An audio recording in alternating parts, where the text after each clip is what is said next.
자, 어제 부동산 대책 관련해 가지고 영상으로 어제 좀 전달드린 바가 있습니다. 개인적인 총평이 뭐였죠? LH가 주도적으로 주택 공급을 늘리겠다. 그래서 매년 1기 신도시에 해당하는 만큼 주택 약 27만 호를 서울 수도권에 집중적으로 공급할 것이고, 이걸 하루빨리 좀 실현하기 위해 가지고 인허가 절차 간소화 전략으로 최대한 속도전에 승부를 걸겠다는 게 요지였습니다. 물론 이제 내용 중에는 이게 과연 쉽게 해결이 잘 될까 하는 부분이 있긴 했습니다만, 우선 새로운 공급 대책이 나온 만큼 향후 진행 추이를 한번 지켜보면 좋을 것 같아요. 오늘은 그 중에서 이 세금 관련된 이야기를 좀 다시 해볼까 합니다. 결과적으로 어떻습니까? 이번에도 편법 증여 같은 탈세행위가 있으면 가차 없이 대응하겠다는 내용이 담겼습니다. 그래서 강남 3구하고 용산처럼 이 규제 지역 안에서 내가 아파트를 구입할 계획이 있는 분들이라면 앞으로는 부동산 세무조사는 언젠가는 나도 한번 받을 수 있겠구나 라는 각오로 주택 구입을 하셔야 될 겁니다.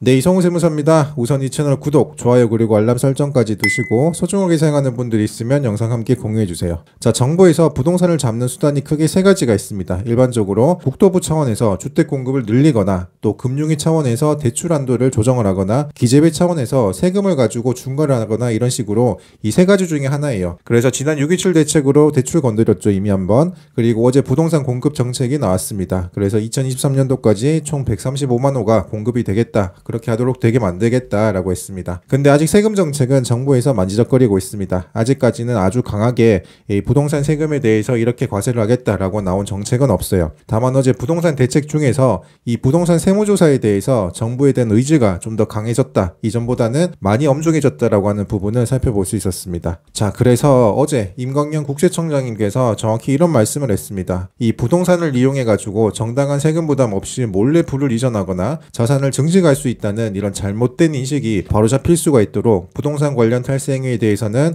가용 가능한 수단을 총동원해가지고 끝까지 추적해서 세금은 예외 없이 다 거두겠다라고 했습니다. 분명 어제 나온 주택공급 대책을 보고 말씀을 하셨을 것 같은데, 어떤 내용이 남겼는지 크게 세금 관련해서는 네 가지로 좀 정리를 하시면 좋을 것 같아요. 첫 번째는 부동산 감독기구의 확대입니다. 항상 말씀드리죠. 이 정부 차원에서 부동산 시장을 건드릴 때는 국토부, 국세청 이런 기관들이 단독으로 움직이지 않습니다. 절대로. 이번에도 마찬가지로 앞으로 어떻게 하겠다? 국토부, 금융위, 국세청 같은 이 메인 3총사뿐만 아니라 경찰청, 금감원이 모여가지고 정례적인 협의체를 하나 만들겠다. 그래서 소통 창구를 만들어가지고 거의 범정부 차원에서 조직이 신설이 된다고 합니다. 그래서 가격 띄우기나 다운계약 같은 거래가 발견이 되면 즉시 기관별로 독립적으로 조치를 후속적으로 이행할 예정이라고 했습니다. 그리고 전세 사기 같은 이런 부동산 관련된 불법 행위나 정황 패턴에 대해서 AI를 이때 좀 내가 활용을 해가지고 분석하고 선제적으로 선별하기 위한 시스템을 개선하겠다라고 밝혔고, 현재도 사실은 전세 사기 관련해 가지고는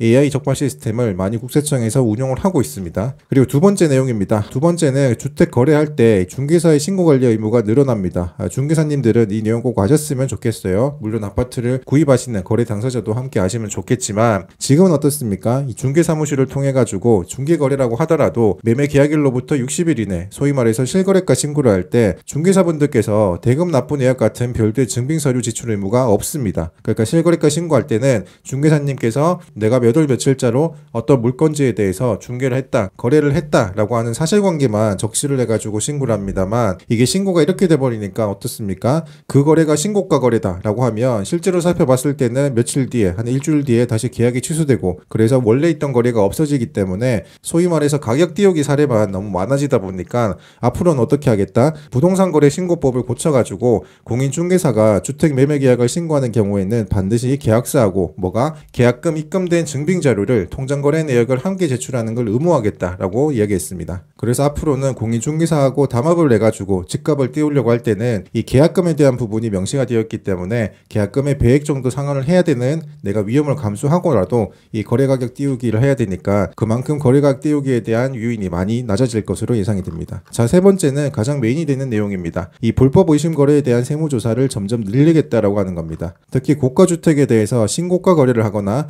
아파트 구입 자금 출처가 이게 법인 자금인지 아니면 증여세 신고 없는 편법 증여를 받은 자금인지 아니면 사업자 대출을 받아놓고서 나중에 주택 구입 자금으로 돌려 쓴 건지 이게 정말 너무나도 많은 케이스에 대해서 이 걸리는 내용들이 세무조사로 나중에 드러나기 때문에 앞으로도 이런 세무조사를 점점 더 강화하겠다는 내용입니다. 그리고 이번 보도자료에서도 아예 금액을 딱 짚어줬습니다. 예를 들긴 했지만 20억 원 이상의 고가주택 같은 경우에는 이 세무조사 대상에서 반드시 포함을 한다. 최근에도 뉴스 기사 보신 분들 아실 거예요. 지금 강남 3구의 아파트 평균 매매 가격이 얼마입니까? 23억 8천만 원 정도 됩니다. 그러니까 이 조정지역에서 아파트를 사면 일단은 내가 세무조사는 한 번쯤 받아볼 수 있겠다라고 하는 그 세무조사 받을 각오를 하라는 메시지를 시중에 던져주는 겁니다. 그리고 실제로 지난 2022년부터 2024년 이 3년 사이에 이 370건의 세무조사를 거쳐가지고 이미 세금을 추징을 했고 또 3,000건에 대해서 채무상환 여부 같은 이 사후 관리를 국세청 차원에서 점검 중에 있습니다. 그래서 올해만 들어가지고 이 조사를 몇 번 하겠다고 이야기를 했습니까? 총 6번을 하겠다. 그래서 이미 1차 조사가 지난 2025년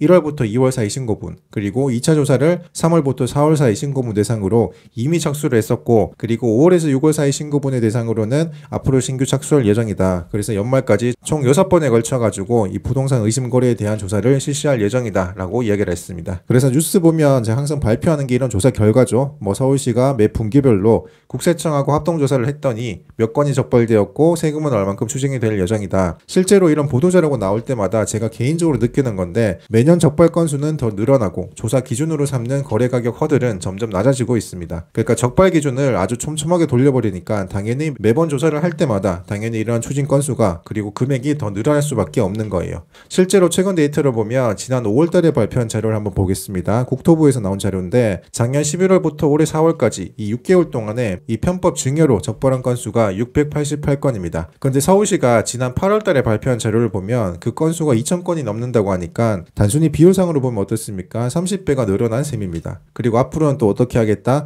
현장 점검, 기획조사는 앞으로 이 서울시뿐만 아니라 수원, 성남, 광명, 용인 같은 이런 수도권 중에서도 과열지역으로 분류되는 지역에서 좀 확대해가지고 조사를 진행할 예정이고, 그리고 특히 지금 이 토지거래 허가구역으로 묶인 데서 주택 매매하시는 분들 당연히 실거주 의무 4개월 이내 있기 때문에 이 실제로 실거주를 했는지 사후적으로 관리를 점차적으로 같이 들여다보겠다라고 하는 내용도 담겼습니다. 자, 마지막으로는 이 자금조달 계획서 작성 방법하고 제출 의무가 점점 늘어난다는 겁니다. 지난 6.27 대출 규제 있었죠. 그리고 이번 보도자료에서도 규제 지역에서 대출 LTV 비율을 10%씩 낮추겠다고 했습니다. 그래서 결국에는 어떤 내용이냐, 남의 돈 가지고 아파트 구입하는 거 이제 좀 그만하라는 겁니다. 그래서 앞으로는 주택 구입할 때 대출 유형을 기존하고 다르게 좀 세분화해가지고 내가 대출을 받더라도 이 사업자 대출인지, 그리고 그게 해외 금융기관에서 대출 받은 건지, 그리고 금융기관은 어떤 금융기관인지, 금융기관 명에 대해서도 세부적으로 적시를 하도록 바뀔 예정입니다. 그리고 특히 이제 비트코인 같은 가상화폐로 돈 버신 분들, 그러니까 내가 코인으로 얼만큼 돈을 벌었는데 이제 그걸 가지고